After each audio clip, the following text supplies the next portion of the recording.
Hello, everyone. Welcome back to Becoming Chiron, the key to unlocking healing and personal alchemy. With me, your hostess, Ursula Duffy. Today, we are going to be talking about Chiron in the eighth house and the eighth house space of the natal chart. And as always, we will do our Astro Weather Check to start. And as promised, the last time I recorded, I talked about how I still had yet to go back and look at, personally for me, what was happening the last time that Saturn was in Pisces. So I did that, and I'll share that story as well. So let's get right into the astro weather forecast to start. We are a couple days out from our next full moon, which will be in the sign of Libra. We have a lot of Aries energy going on right now and a lot of Taurus energy going on right now. We are in Aries season. As I recorded last time, we had just shifted. It was the equinox. And then we had that powerful new moon the next day.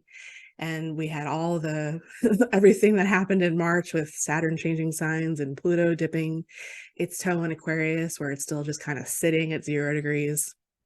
Lots and lots and lots of energy in March.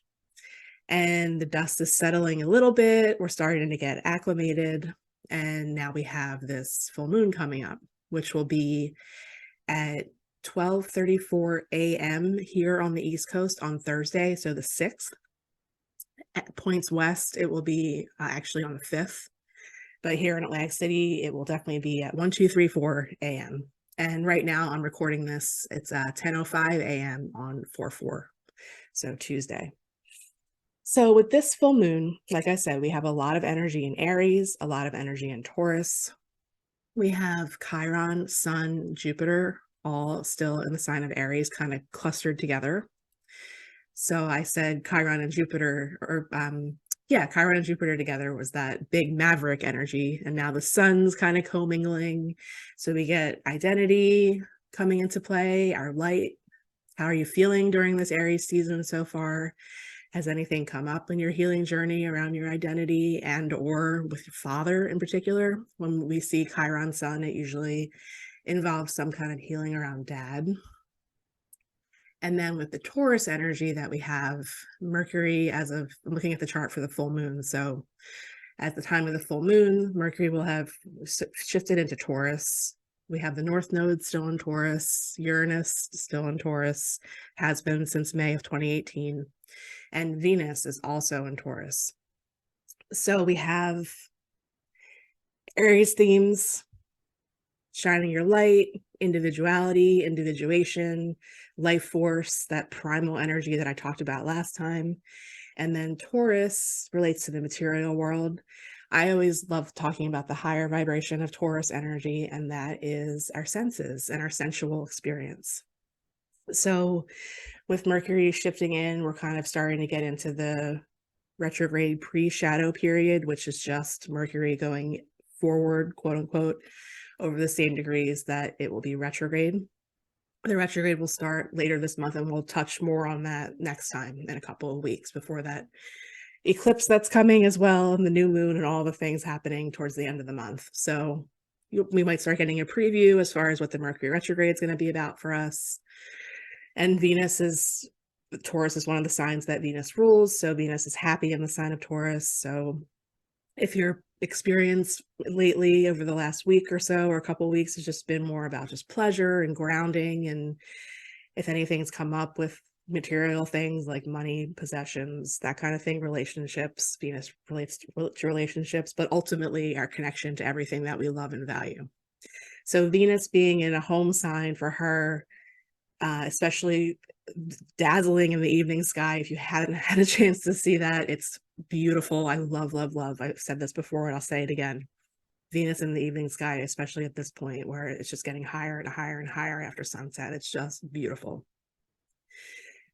Venus so ruling over this full moon, which is Libra, which is the other sign that Venus rules. So we have this dynamic that comes into play with the Aries Libra axis. Full moons are oppositions. So there's a chance for balance here, an opportunity for balance. The moon hasn't yet shifted into Libra as I'm recording this. It will later on today in the afternoon. So Aries is self, an individual, and Libra is all about relationships. We have the, balance, harmony, all those things that come into play as well. But the overarching theme with this full moon will be self and other. And I've already started noticing it. It's happened to me already.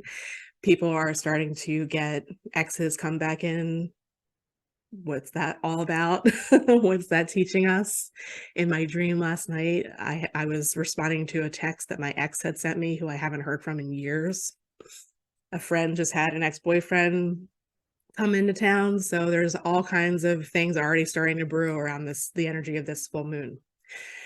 I don't see very many things that are super challenging as far as like squares or anything like that. We actually have a pretty beautiful Grand Water Trine that's happening at this time, which is Saturn in Pisces, water, Mars in Cancer, water, and the South Node in Scorpio, water. And they're all right around the same degrees. So with water energy, that's a really good energy to work with as far as dipping into intuition, thinking about what our dreams are saying to us, going with the flow, and emoting. So whatever this new moon or this full moon is bringing up for you with relationship themes or things coming back around to take a closer look at and see where there might still be healing of yourself involved, really good time to focus on that over the next few days. Address it. It's okay. Full moons are times of release. It's okay to cry. We think that we're healed sometimes after these experiences with people. I mean, relationships are one of the hardest things in this human experience because relationships bring up so much, whether it's with a significant other or a family member or a friend. Lots of things fell apart over the last 6 months. So it's a good time for whatever is coming up under this full moon energy to feel and heal, as I said to my friend. So all the feels, all the heals, it's already starting to trickle in. And it's just with all the energy on the other side of the zodiac right now in Aries and Taurus, pretty much, it's a really good time to focus in on the balance and the opposition. So what is the full moon bringing up and how can you balance it with Libra energy? There's extra opportunity for balance, finding harmony, and just finding peace and releasing it. So that's my recommendation for this full moon that is incoming. Like I said, 12:34 a.m. on Thursday for East Coast. Look up where it's happening for you. Timeanddate.com is a really good resource for that if you don't have an app or anything like that. And knowing where this is happening in your chart is also super helpful.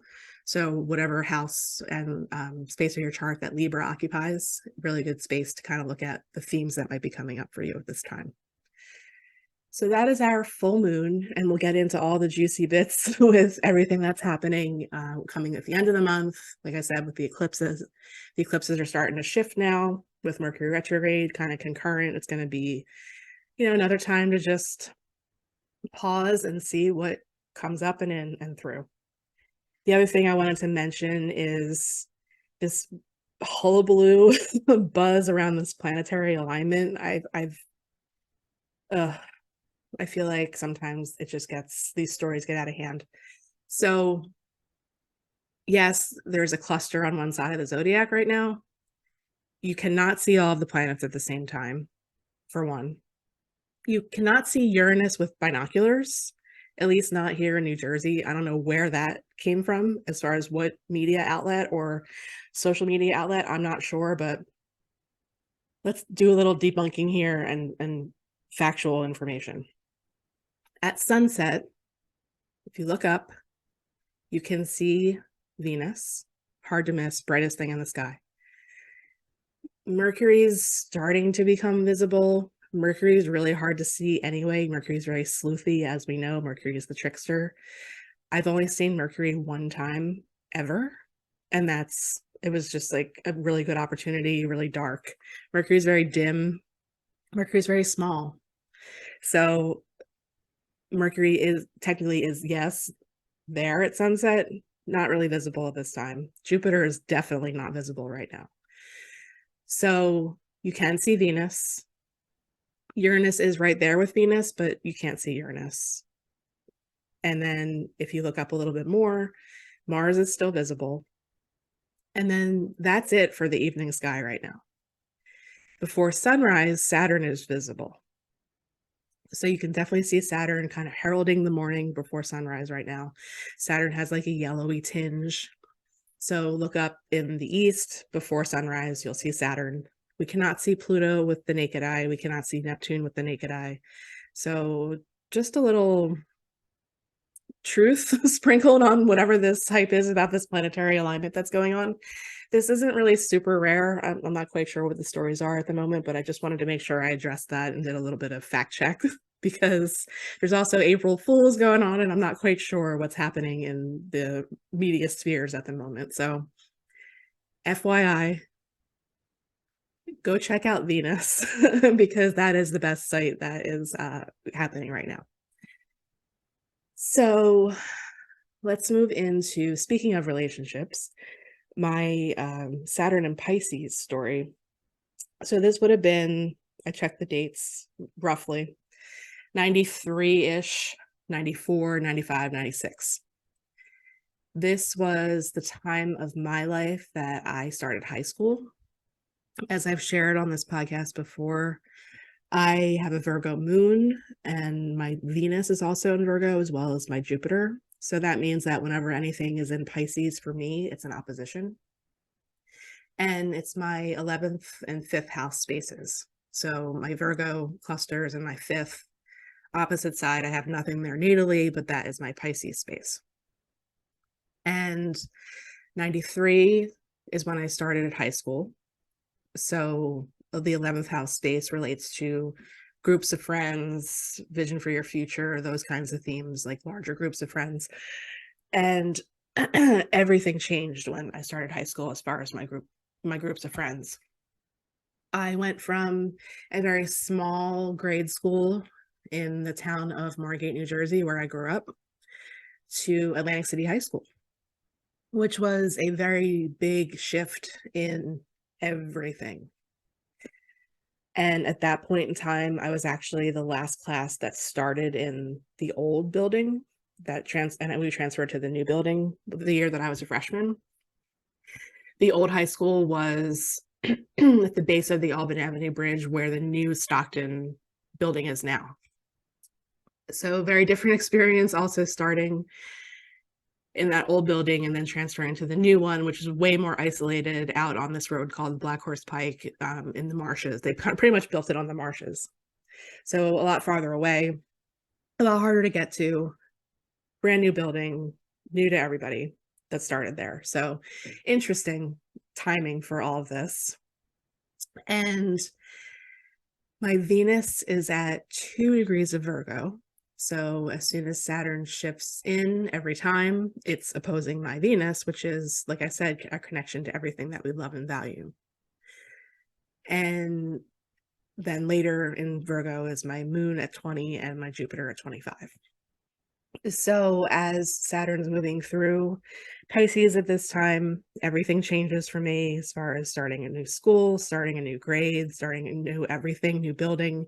So, I mean, it's definitely working on me and my connection to everything I love and value, coming from a very small town and a very different environment in my grade school experience to my high school experience. And then throughout this experience, my groups of friends definitely changed many times over. And during this time, as coincidentally and synchronistically, as Saturn's coming into opposition with my moon, I had my first love. I had my first real relationship and my first sexual experience and my first huge heartbreak. It's interesting. I look at the exact timing and it's pretty spot on as far as the unfolding and starting and ending of this whole experience for me.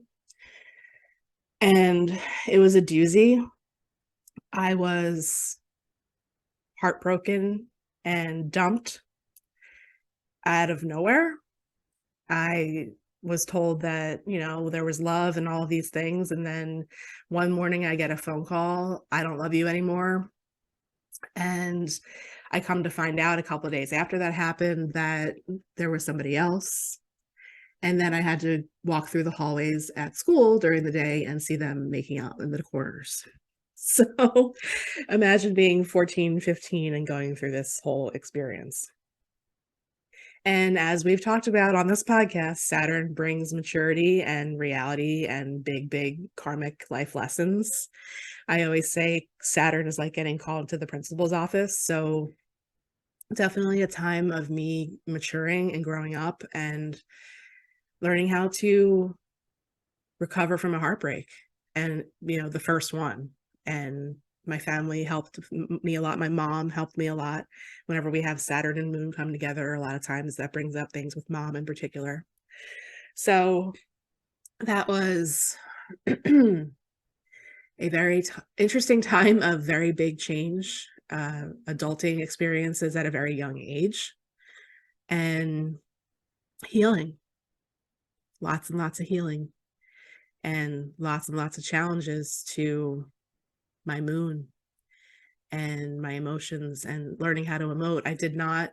I held a lot in at that point in my life. I did not emote very well when I was younger. And I just always tried to be like the strong one and all that. So a lot has come up throughout my life that tied back to that time and those emotions that I did not handle or show or even really deal with. I just kind of buried it. So we're talking about full moon right now. We're talking about emotions and relationships. So emoting is okay, even for men. Any men listening to this, it's okay to cry. And now I have other things kind of surfacing to a different relationship. Texting in my dream, like, what is that? And I talked all about that, the enormity of that whole experience in my Saturn return episode. So if you're new to the show or if you haven't listened to that one yet, go back and you'll see kind of things coming into my awareness right now that are coming back up for healing. And it's cycles. It's like an onion. It's always like an onion. So I wanted to make sure I touched on and shared that whole story and that whole experience. And I did come back. I did recover. I stayed single for a really long time after that because I just had trust issues, as you could imagine. And it was not fun walking around school and having to be at school and turning a corner and seeing your ex making out with his new girlfriend who he was obviously with before the breakup happened. So lessons, healing, and we build ourselves back up and we move on. So that is our Astro Weather Check and my Saturn and Pisces share. And now let's get into our Chiron material. Speaking of healing. So as I always do, I will start with Chiron in the 8th house from Barbara Hanklow's Chiron, the Rainbow Bridge Between the Inner and Outer Planets book. And we'll touch on this, and then we'll go into the card and the meanings of the 8th house, and we'll close out for today. I have some just commentary on this. What Barbara says, I've actually experienced some people that I knew be very personally offended by what she says. So I just want to make sure I touch on that. You'll see as I start reading. My huge takeaway with Chiron in the 8th house as a natal placement is a huge healing journey and lesson around not giving your power away to other people. So just let's preface that as I start reading. So Barbara says, Chiron's presence in the 8th house signifies a titanic struggle with the earthly desires, sex, money, power, and immortality. This is the relative that every family remembers for generations. The one who grabbed everyone's rightful inheritance and could not be trusted. They were very secretive. She talks about clients she's had with Chiron in the 8th as being very secretive. Chiron in the 8th creates a gigantic karmic crisis over Plutonian issues: sex, death, money, power. And since Chiron learning is always experiential, the results are murky and very traumatic for everyone around the native. One way or another, true power needs to be experienced in order to confront the unconscious desire for absolute control and immortality. These individuals are most dangerous to self and others when they have no power of their own. This is the classic position of the conniving woman at home who poisons her husband. The resolved and high side of this position is an absolute mastery over desire, resulting in a deep and essential knowing about the motives of others. This would be a great position for a highly conscious detective. This individual has a penetrating mind, a great facility for exacting research, and an intense understanding of primal life forces. Sooner or later, a highly evolved native with Chiron in the 8th will be drawn to the occult, but there they face a special danger because they may tend to misuse power or allow themselves to become the tool of a teacher. This is the classic position of the neophyte who gives his or her will to a teacher because the neophyte has not resolved all the guilt from early manipulative and destructive experiences. The point is, these natives have much potential as powerful occultists, but they must never give their power away. It is essential with this position to attain power gradually, master the individual desires involved in this power, and then to evolve the psyche to a new level of consciousness about the need for Pluto clarity. This native has valuable gifts to offer if desires are mastered. Extra work needs to be done. So this would be, as a counselor or an astrologer, for clearing pain and confusion from early childhood trauma. Much karma is to be cleared by a native who has chosen Chiron in the 8th natally. The key to Chiron in the 8th is to carefully examine the client's progress with Saturn. Have they created power in their lives? Do they have self-control?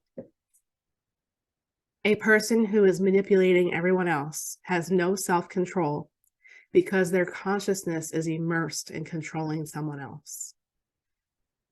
The key to this also is developing free will, which will enable dealing with intense desire in the midst of a solid value system.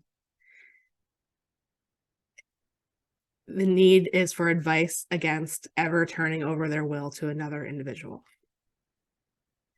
So that's what Barbara says. As you can see, I can understand why that would be offensive. But if it's offending you and it's triggering you, then look deeper. That's what we do in our healing journey. So the 8th house is an interesting space of the chart. For me, I've talked about this. The 8th house is Sagittarius, and the only planet that I have there is Neptune. The 8th house is known as one of the shadowy spaces of the chart. It is traditionally and usually associated with the first things that Barbara kind of said: sex, money, power, death. For me, the way that I work with it, with people, it's the place of secrets. And this can be things that we keep hidden, like I talked about in my episode that I did all about my spiritual reawakening experience when I kept my Neptune in the closet. It can be things that we ourselves keep in the closet, or that things that we hide from other people about ourselves. Or I've seen this, it can relate very much to family secrets. Depending on what placements you have there, if any, these could be the themes. And it is very much about, sex, death, and money and all those things, contracts. But I feel like more the way that it's easier to understand is where we merge with other people and transformation. And besides being in the closet, it is definitely all of those things. So we think about the 8th being across the chart from the 2nd, which is personal possessions, finances, that kind of thing, self-confidence. And then across on the other side is the space where this comes out into the outside world. We talked about this last time with the 7th being the first space that on the lower hemisphere of the chart, it's our inner work, it's our personal work on ourselves, and then we bring that work out into the world, with 7 being relationships and everything we talked about last time, and then 8 kind of growing on that experience and coming into more like merging with other people, like I said, and how what that contributes to our personal transformation journey.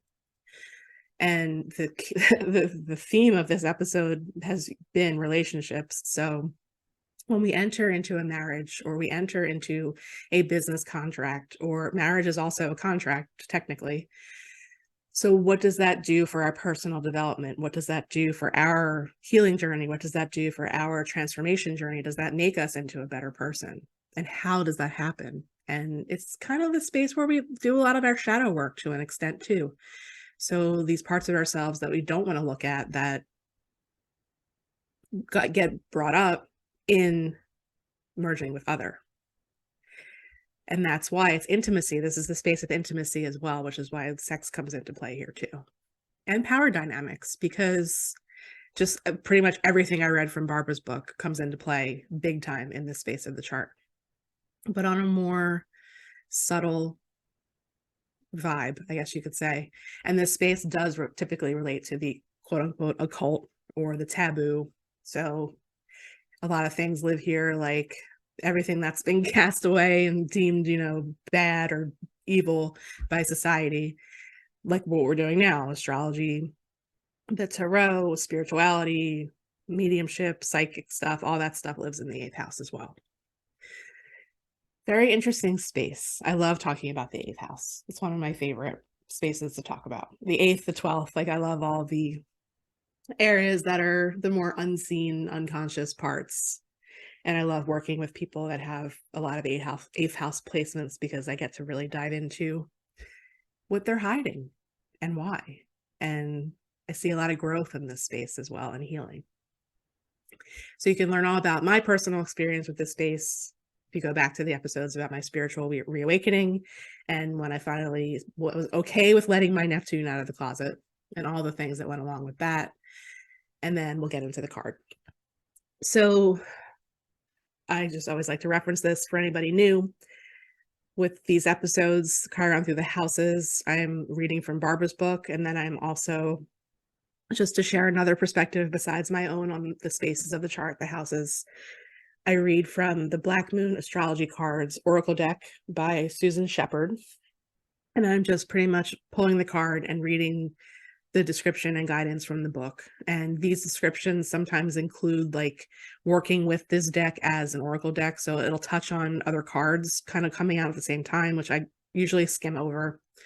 And then when she talks about a natural chart a lot. So that would be an Aries rising chart. And I'll just comment there if this comes up in this description.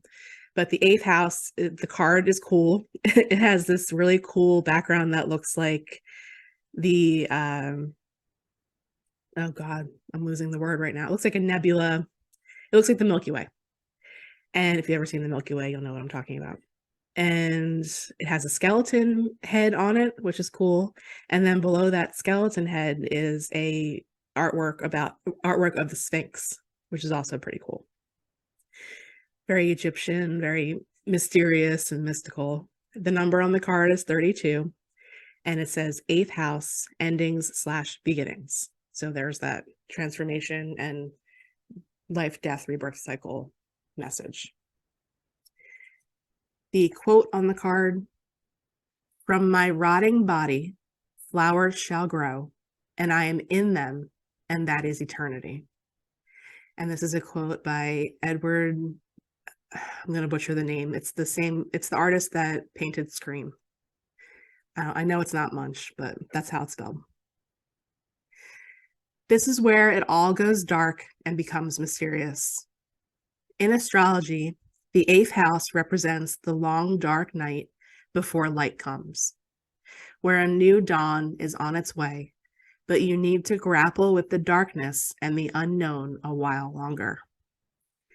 Traditionally, the 8th house is about sex, death, psychic powers, control, and material things, such as money and inheritance, that which belongs to other people. But such things you will end up owning, or at least partly. It also represents the time of year when Halloween or Samhain takes place, and involves all dark, gothic things associated with it.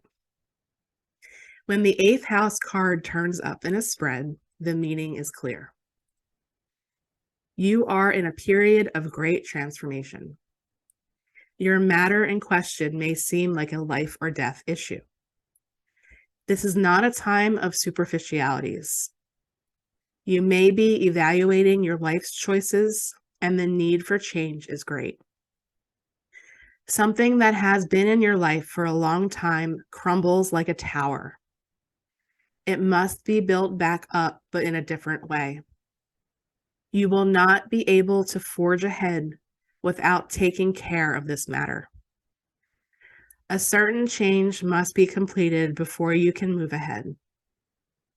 This adjustment may feel uncomfortable or will not be an easy one. Sex and death are major issues of the 8th house, the beginning and the end. This card means serious business. The 8th house shows what a relationship will bring after commitment is made to a partnership represented by the preceding 7th house.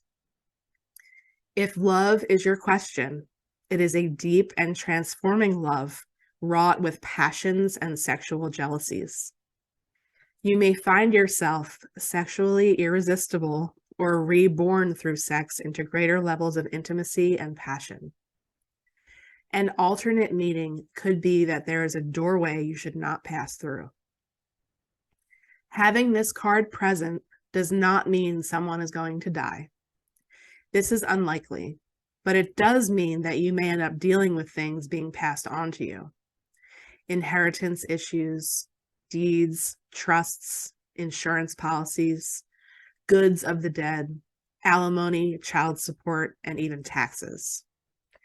The 8th house card also indicates what a partner owns, his or her resources and finances, but can also concern something passed down from parents and grandparents. These are assets acquired from a relationship.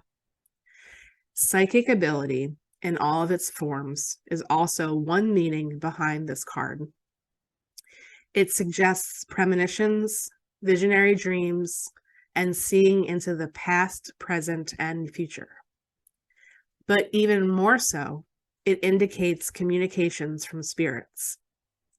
It may be that your home environment experiences a haunting, or you become involved in paranormal interests, such as ghosts and other types of spirits. Past life information is also filed away in the 8th house, surfacing as unexplained phobias or sudden attacks of anxiety. In any event, with this card, you are quite connected to the psychic realm. Health-wise, the 8th house card can mean a long-term illness with an extended period of recovery for someone who is connected or important to you. The 8th house indicates where the elderly or very sick go to die, or a place of healing, but where there is no cure. Jealousy, rivals, sabotage, and stalking are also issues of the 8th house.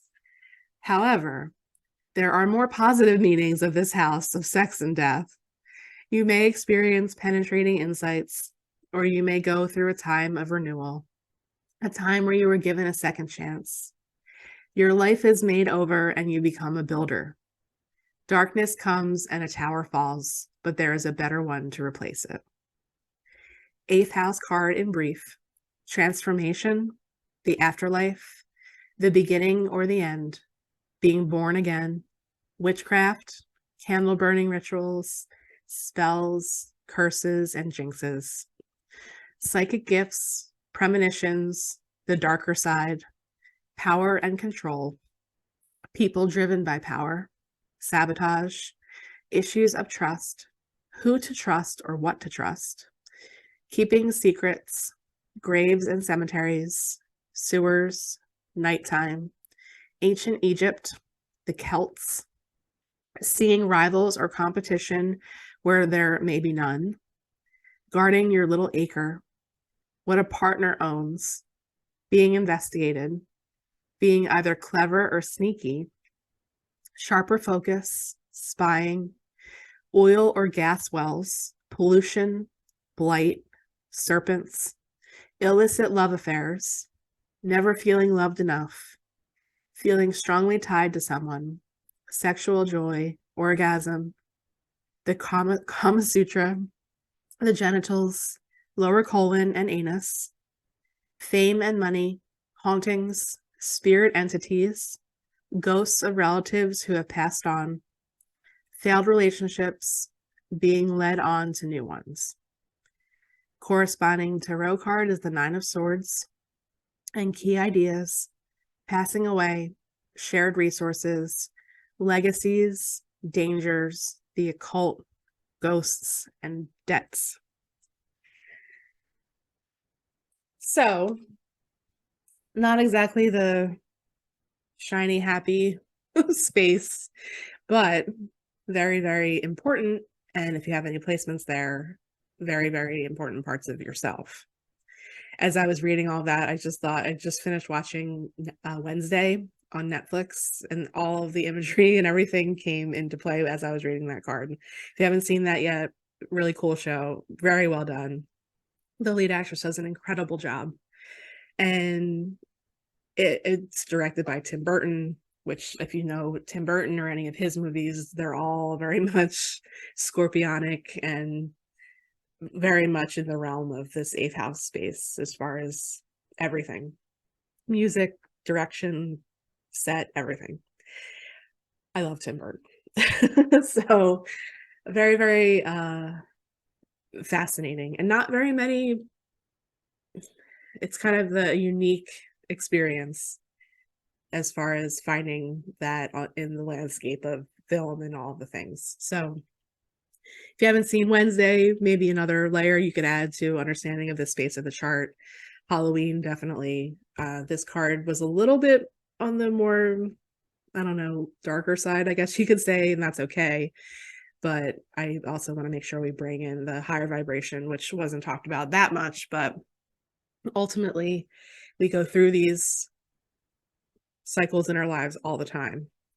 And on the other side of them, it's up to us how we put the pieces back together and how we strive and set intentions and goals to just stand in the higher vibration, which is the way that I really like to work with it.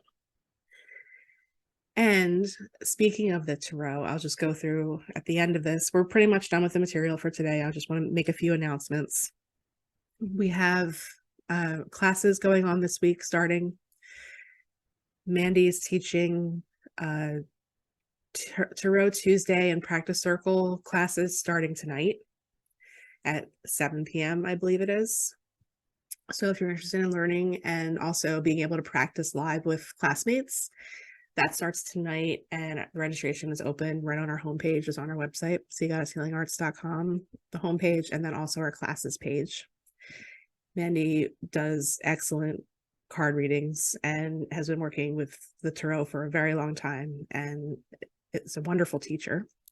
So if you're called to join in on that and learn and want to practice and deepen your intuitive reading practice and experience, sign up for that. That's 3 Tuesdays in a row starting tonight. And then Shadow Twerk is back. Mandy and Lexi are teaming up and doing Shadow Twerk again, and this is a Mercury retrograde edition. So we just talked all about shadow work and everything with this 8th house episode. So that starts tomorrow at, I believe, 11 a.m. And you can also register for that on our website. Same either on the homepage or on our classes page. And that is an 8-week series this time. Really cool that they're doing it during the Mercury retrograde. Perfect time to take a pause and really dive into self and inner work and shadow twerk. And we had tremendously awesome feedback from the first series that they did recently and earlier this year, and they're doing it again. So, and that those are recorded, so you don't have to be present for class if you can't make it during the day. You can twerk out on your own time to the recording. And there's a support group for that as well with all of the classmates. So you'll have access to that too. So there's that. And then on Monday, if you're local, we're doing a soul space at Spa Deluxe in Egg Harbor Township on Ocean Heights Avenue. They are wanting to bring a more, they're a Spa Deluxe, they're a day spa. They do massages and facials and all kinds of things. And they're wanting to bring and start wellness nights to their offerings. So we are starting that for them, starting on Monday night at 7 p.m. over in EHT. Their space is very limited for that. And we'll just do a whole night of soul space and group readings. And we'll talk all about the full moon and touch on everyone's experience with that. And we'll do some energy healing and Reiki. And it'll just be a lovely night. So if you want to join us for that, it's in person, which is also exciting. We can hold space and hope to see you there. And like I said, space is limited. So if you want to join us, register early. It's only $22 for the circle. And that is on our events page, seagoddesshealingarts.com/events. So you can sign up there for that. And I'll touch on more that we have going on in the next episode. We've got a lot happening in the end of the month. You'll see it when you visit the website. We've got a day retreat happening at Zen Landing Wellness on the 22nd, which is going to be beautiful, all about spring renewal. And we'll touch on everything we'll talk about next time, the eclipses and the Mercury retrograde. Everyone will get a mini reading, so that'll be pretty cool. And we're starting the crops farmers market season in Linwood this year. It's our first time vending, so we're really excited about that. We'll be there for opening day on the 15th. Come see us, check it out. Crops is doing incredible things always. And we're just excited to be vending at these markets starting on Saturday, April 15th in Linwood. And I'm going to borrow from a couple other people's podcasts that I listen to. I talked about last time I was doing my first lunar alchemy class where I taught how I work with lunar cycles in my own personal practice and personal shares, new moon to full moon in the same sign. So the 6-month cycle. That class was on the 22nd. So right after I recorded the last episode, I wanted to start it with that awesome new energy with the equinox and that powerful Aries new moon that we had at that time. So that class is now recorded. I recorded it and it's now available for download on our website. On our classes page at the very bottom, we have a new section called downloadable classes, and my lunar alchemy class is there and available. So what I've watched and actually done myself for other people, other podcasters out there, if you leave me a review and stars on whatever podcast platform you use that allows you to do that, and send me a screenshot of that, I will give you the class for free. And I also taught some material from Stephen Forrest's book, The Book of the Moon, about moon phase. And I've really incorporated that into my practice as well. And it's very revealing. Moon phase means a lot. So the moon phase that you were born under, and then also just the general energy that comes along with the moon phase. Like we're in the waxing gibbous phase right now. If you're born with a waxing gibbous, that has a certain energy. And then it also is a time of the lunar cycle to do certain things. So I cover that material. And then I also go into my personal lunar practice and shared some pretty awesome stories that are a really incredible demonstration of how powerful things can manifest even beyond what you thought when you really work with the lunar cycles of the new moon, setting intentions based on where it's happening in your chart. I've been doing it for a while. It's been incredible, and I was finally ready to teach about it. So that's all there. My email address, you just email that to me if you end up doing it, ursaalchemy@gmail.com. URSAALCHEMY@gmail.com. Send a screenshot to me and I will gift you the class in exchange for that energy of the feedback and the review. It will help me tremendously. I've seen the podcast is getting listened to and I love it. And I'm so grateful for all of you. Thank you so, so much. I would still love to hear from you if you have Chiron in the 8th house or placements in the 8th house or anything that I've shared that resonates. I would love to hear from you. ursaalchemy@gmail.com. You can find me and all of my services, readings, and aromatherapy consults and everything on seagoddesshealingarts.com/ursaalchemy. So I'm going to leave it there for today. Thank you all so much for joining me. And I am excited to get into the material for the next episode, incoming eclipse season, everyone.